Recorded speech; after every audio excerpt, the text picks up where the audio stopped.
Done हो गया यहां तक? क्लियर है? अच्छा, मैंने एक इलस्ट्रेशन वाला आपको हैंड आउट दिया है, उसको पलट ले।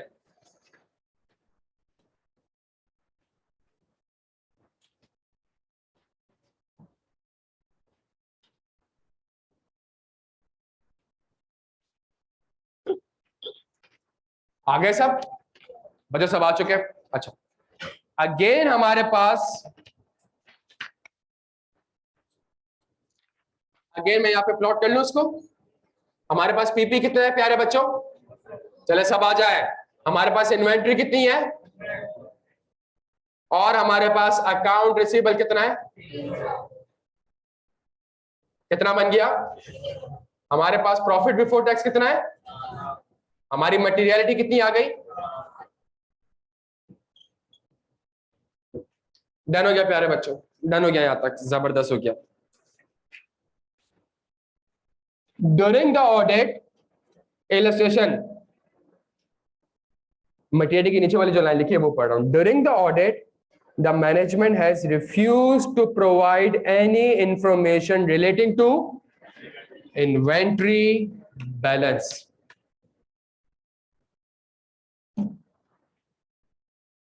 हाँ जी, during the audit the management has refused to provide any information relating to inventory balances. हाँ जी मेरे भाई, 600 रुपए में से 100 रुपए की इंफॉर्मेशन नहीं मिली। मटेरियल है और मैं एज्यूम कर रहा हूं, मुझे परवेजिव नहीं लग रहा, मैं एज्यूम कर रहा हूं, बट हम इस पे बहस पे नहीं जा रहे, लेकिन मुझे ये पता है ये क्या है, ये मटेरियल है। कौन सा ओपिनियन? जल्दी क्या लिखूं? Except for inventory these FSR. भाई 600 में से 500 तो सही है ना यार? Except for inventory these FSR prepared in accordance with. बच्चों यहां तक बात समझ आती है? इलस्ट्रेशन, इसी के नीचे एक और इलस्ट्रेशन आ रही है। टीपी कितना है? इन्वेंट्री कितना है? अकाउंट रिसीवेबल कितना है? 80। टोटल कितना हो गया? पीबीटी कितना है? 1000। मटेरियल कितनी हो गई? 50। During the audit the management has refused to provide any information relating to inventory balance. Inventory का बैलेंस आ कितने का रहा है? 500 रुपए। 600 रुपए में से 500 रुपए आपको प्रोवाइड नहीं कर रही। मटीरियल, मटीरियल है? मटीरियल तो परवेजिव लग रहा है? सर परवेजिव लग रहा है। प्यारे बच्चों कौन सा ओपिनियन? क्या लिखूं? These FSR. प्यारे बच्चों दोनों आंसर आपके गलत है, दोनों आंसर आपके गलत है। अब समझ आ रहा है हमारी आज की क्लास का एजेंडा क्या है? सिर्फ हमें ओपिनियन की टाइप समझनी है कि टाइप्स है क्या। सुनिएगा मेरी बात को, मैं मॉडिफाइड ओपिनियन कब देता हूं? मैं दो सूरतों में मॉडिफाइड ओपिनियन देता हूं। पहली सूरत when there is a misstatement, पहली सूरत when there is a misstatement। प्यारे बच्चों दूसरी सूरत when there is a, जल्दी जल्दी जल्दी, scope limitation. when there is a, सुनिएगा मेरी बात को, आपको इंफॉर्मेशन नहीं मिली। जब आपको इंफॉर्मेशन ही नहीं मिली तो आपने ऑडिट प्रोसीजर परफॉर्म, जब आपने ऑडिट प्रोसीजर परफॉर्म ही नहीं किया तो आपको, जल्दी जल्दी जल्दी, sufficient appropriate audit evidence obtain. जब आपको एविडेंस ही ऑब्टेन नहीं हुआ तो आप कैसे कह सकते हैं कि इन्वेंट्री गलत है? आप कैसे कह सकते हैं कि इन्वेंट्री, आपने काम किया इन्वेंट्री पे? नहीं, आपने तो काम ही नहीं किया इन्वेंट्री। जब आपने काम ही नहीं किया इन्वेंट्री पे तो आपको क्या पता इन्वेंट्री सही है या गलत है? प्यारे बच्चों दूसरा, जब मैं अपनी ओपिनियन को मॉडिफाई करूंगा वो कब करूंगा? व्हेन देयर इज अ, और स्कोप लिमिटेशन का मतलब है when the auditor is unable to obtain, जल्दी छेती छेती, sufficient appropriate audit evidence। when the auditor is unable to obtain sufficient appropriate audit evidence।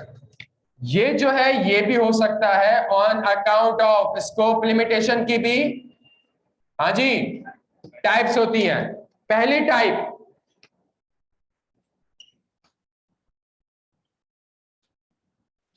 जल्दी जल्दी, इम्पोज्ड बाय मैनेजमेंट। नोट नहीं करना है, सबने यहां देखना है, किसी ने भी नोट नहीं करना है। पहली type in the scope limitation is, आपने कहा जीडीएन दिखाओ, वो कहती है मैं नहीं दिखाऊंगी। आपने कहा मुझे फला भी हाउस लेके जाओ, मैं लेके नहीं जाऊंगी। मुझे इन्वेंट्री काउंट कराओ, मैं इन्वेंट्री काउंट, जो जो प्रोसेस पड़े हैं मैनेजमेंट आपको प्रोसेस परफॉर्म करने हैं। It means the scope limitation is imposed by management. पहली टाइप ही हो सकती है, जिस तरह ये एक टाइप है, इस तरह ये भी एक टाइप हो सकती है। दूसरी type, beyond the control of management. क्या मतलब, क्या मतलब, आग लग गई, फ्लड आ गया, आग लग गई, नैब वाले आए और सारा का सारा अकाउंटिंग रिकॉर्ड लेके चले गए। वो जो पीआईडीसी में हर साल आग लगती है, सारे रिकॉर्ड जो जलते हैं, जल गए रिकॉर्ड, तो मैं ऑडिट कर ही नहीं सकता।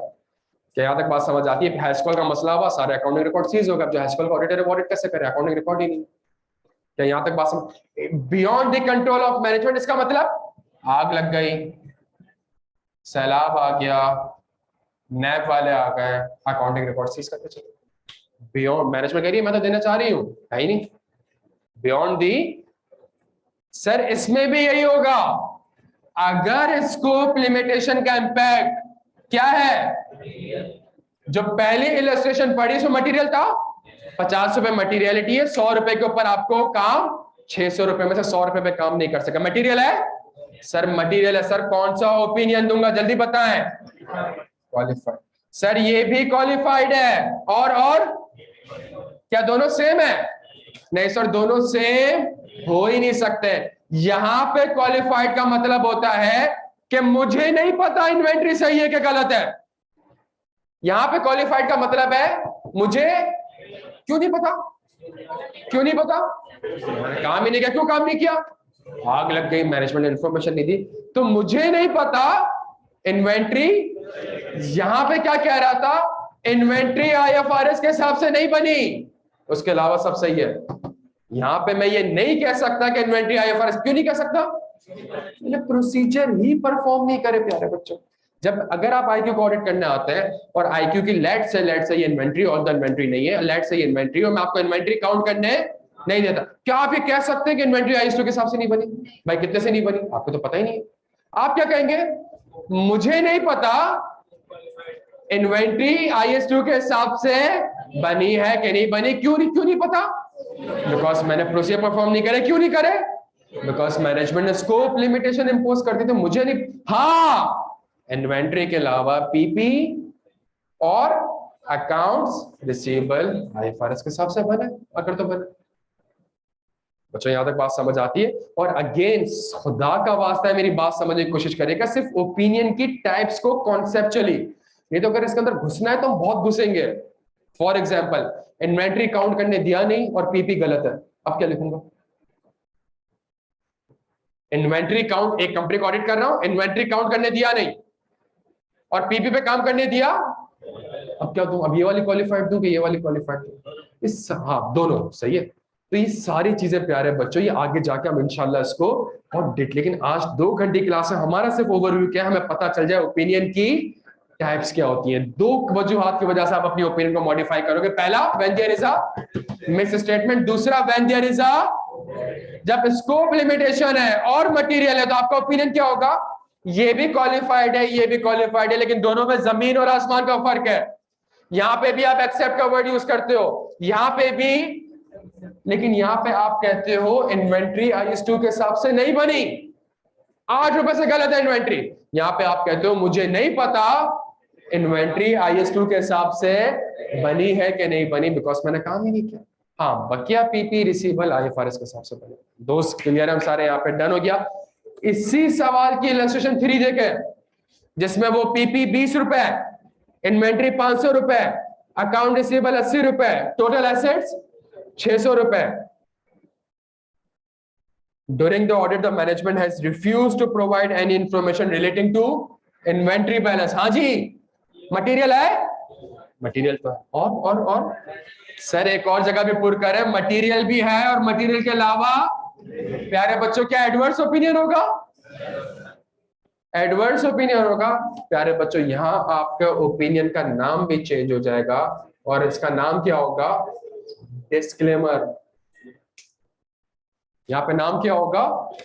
डिस्क्लेमर का मतलब मैं इस फाइनेंशियल स्टेटमेंट पे कोई भी ओपिनियन नहीं दे सकता। डिस्क्लेम कर रहा हूं मैं। अक्सर आपने मूवीज वगैरह में देखा होगा, स्टार्टिंग में डिस्क्लेमर आ रहा होगा, सही है?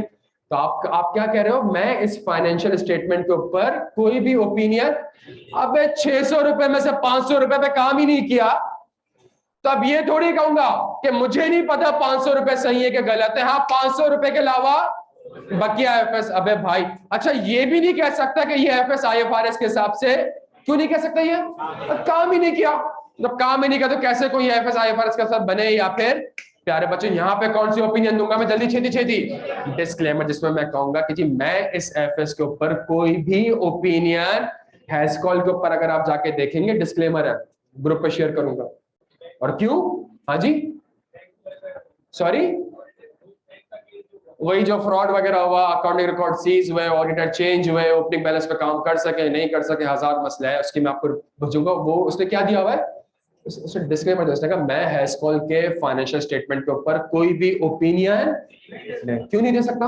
काम नहीं किया। क्यों काम नहीं किया? वजूहत में से काम नहीं किया। बात यहाँ तक समझ आ रही है प्यारे बच्चों? क्लियर है हम सारे यहाँ तक? और अगर चलो मैं क्लास के एंड में एक डायग्राम बनाऊंगा, लेकिन आपके पास एक सवाल आ रहा है, question on scope limitation. Question 1,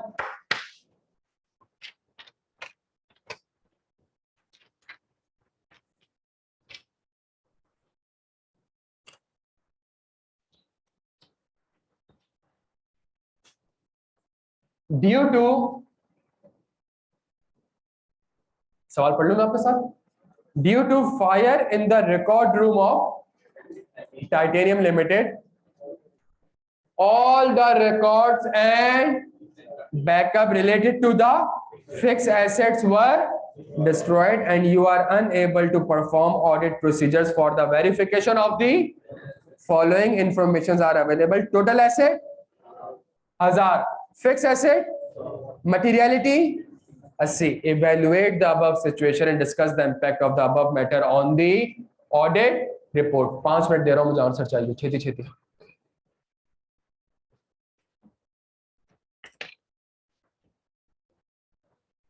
same answer है।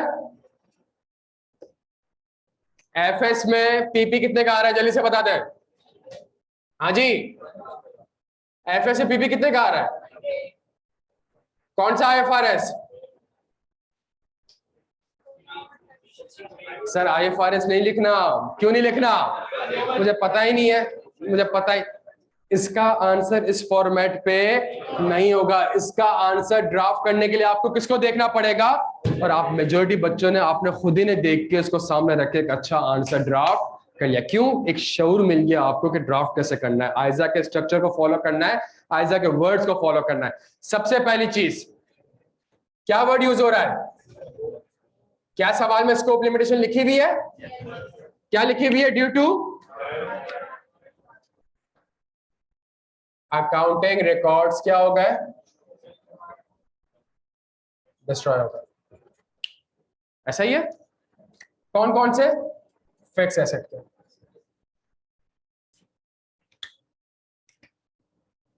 ये कौन सी टाइप ऑफ स्कोप लिमिटेशन है? जल्दी से बता दें।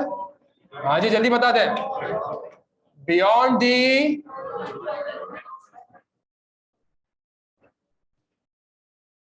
इससे हुआ क्या? इससे हुआ ये कि ऑडिटर इज, जल्दी छेती छेती, auditor is unable to obtain sufficient appropriate audit evidence. सही है। जिस चीज के ऊपर वो काम नहीं कर रहा, क्या वो मटेरियल है? सर मटेरियलिटी कितनी है? 50 रुपए, 80 रुपए, और बैलेंस कितने का आ रहा है? 100 रुपए का आ रहा है। तो जी द बैलेंस इज मटेरियल। मेरी ओपिनियन क्या होगी प्यारे बच्चों? जल्दी से बता दें। क्वालिफाइड मेरी ओपिनियन होगी, लेकिन ये क्वालिफाइड वैसी नहीं है। इस क्वालिफाइड में क्या कहूंगा? मुझे नहीं पता। लिखना नहीं, अभी आंसर से क्वालिफाइड ओपिनियन तक है। लिखना क्या है? मुझे नहीं पता। क्या नहीं पता? कि पीपी फिक्स एसेट 16 या 36 के हिसाब से बनाए कि नहीं बना, आईएफआरएस के हिसाब से बनाए हाँ, लेकिन उसके अलावा बकिया एफएस बिल्कुल सही है। अभी अगेन हम क्वालिफाइड और परवेजिव की डेफिनेशन में हम सिर्फ ड्राफ्ट करना सीख रहे हैं और एक चीज समझने की कोशिश कर रहे हैं कि हमारे पास मॉडिफाइड ओपिनियंस दो सिनेरियो की वजह से हो सकती है।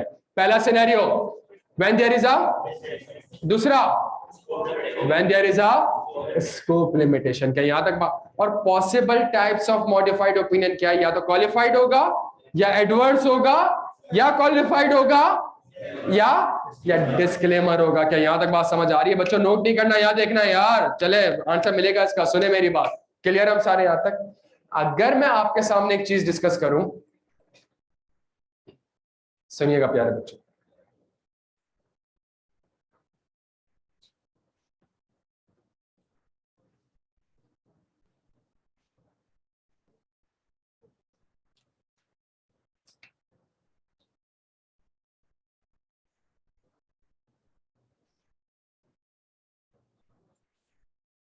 प्यारे बच्चों आपने कंप्लीट करवाना है। क्या लिखा हुआ है? Sufficient appropriate. प्यारे बच्चों या तो मैं ये ऑब्टेन कर सकूंगा या ऑब्टेन नहीं कर सकूंगा, ऐसा ही है। अगर तो मैंने sufficient appropriate audit evidence obtain कर लिया तो या तो मुझे कोई, जल्दी जल्दी सबने जवाब देना है, मिस स्टेटमेंट आइडेंटिफाई होगी या मिस स्टेटमेंट आइडेंटिफाई नहीं होगी। सिंपल। अगर मुझे मिस स्टेटमेंट आइडेंटिफाई नहीं होती और मैं सफिशिएंट एप्रोप्रिएट ऑडिट एविडेंस भी ऑब्टेन, प्यारे बच्चों ओपिनियन कौन सी होगी? जबरदस्त।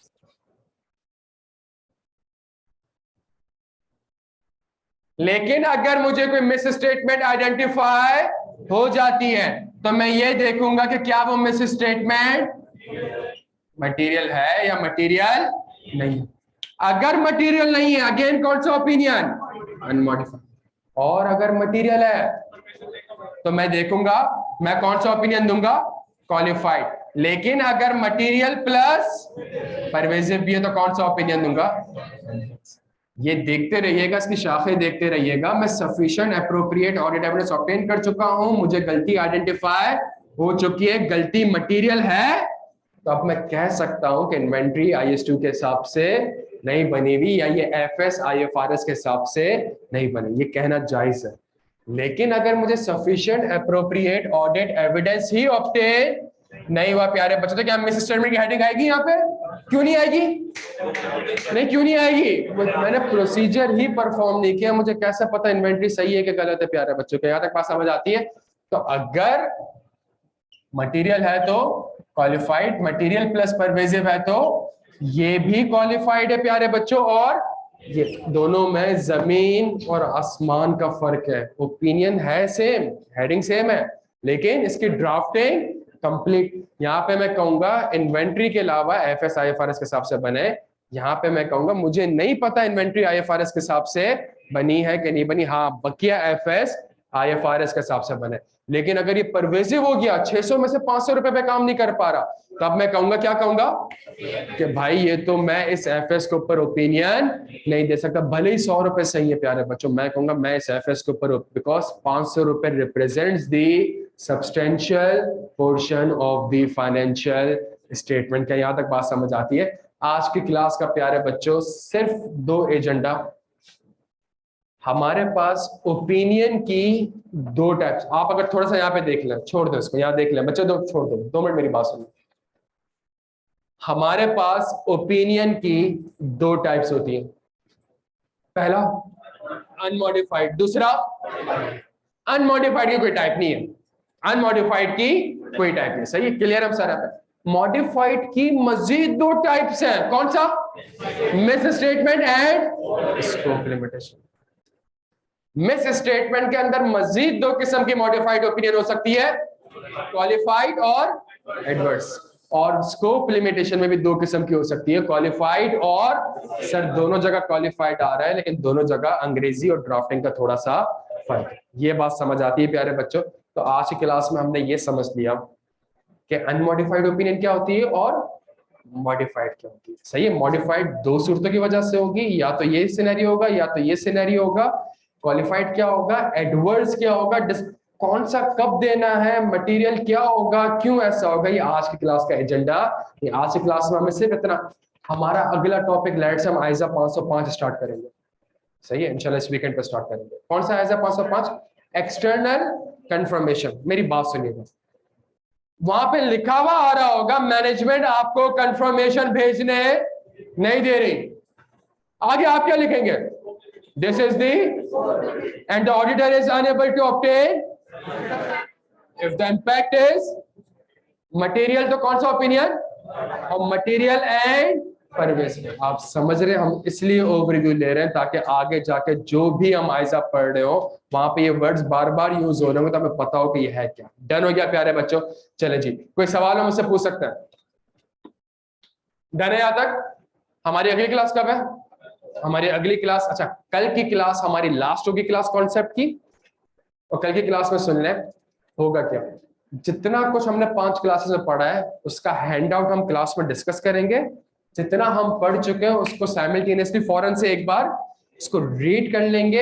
एक दो कॉन्सेप्ट छोटे हैं उसको डिस्कस करेंगे। और कल की जो थर्सडे की हमारी क्लास होगी वो आखिरी कॉन्सेप्ट की क्लास होगी। अगली क्लास हमारी कब होगी?